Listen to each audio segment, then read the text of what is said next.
Sleep. You can never have enough of it, it seems. In fact, sometimes it literally feels like you aren't getting enough. But what if you stopped sleeping altogether? Strangely, science understands relatively little about why we sleep or how it evolved in the first place. After all, laying unconscious and dormant for hours on end while predators lurk hardly seems advantageous or smart. But we have discovered a few correlations. For example, adults who sleep between 6 to 8 hours a night tend to live longer. Excessive sleep, however, can lead to medical problems including cardiovascular disease and diabetes. Similarly, chronic sleep deprivation has been linked to aspects of cardiovascular disease, obesity, depression, and even brain damage. But what if you stopped sleeping right now?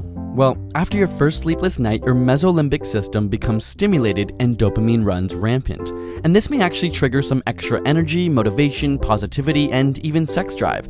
Sounds appealing, but it's a slippery slope. Your brain slowly begins to shut off the regions responsible for planning and evaluating decisions, leading to more impulsive behavior. Once exhaustion sets in, you'll find yourself with slower reaction times and reduced perceptual and cognitive functions. After a day or two of no sleep, the body loses its ability to properly metabolize glucose and the immune system stops working as well. In some cases, 3 days of no sleep has led to hallucinations. Care about how you look? Studies have shown a direct correlation between sleep deprivation and a person's perceived beauty.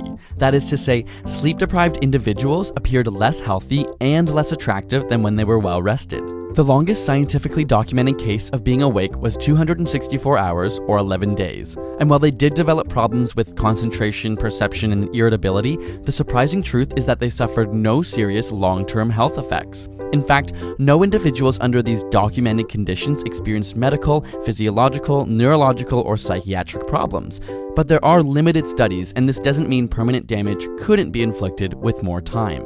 Sleep deprivation experiments on rats, for example, generally lead to death after about 2 weeks. But scientists aren't totally sure if they're dying from the lack of sleep or from the stress of constantly being woken up.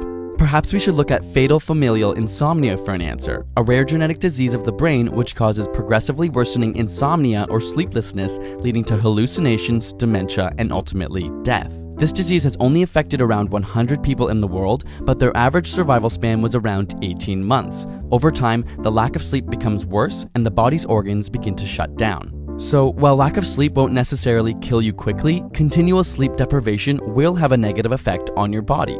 Sleep tight, but not too much. Got a burning question you want answered? Ask it in the comments or on Facebook and Twitter. And if you can't get enough science in your life, check out the Science Alert Facebook page, which is one of the best out there to keep you up to date and entertained with the latest news and breakthroughs. And subscribe to ASAP Science for more weekly science videos.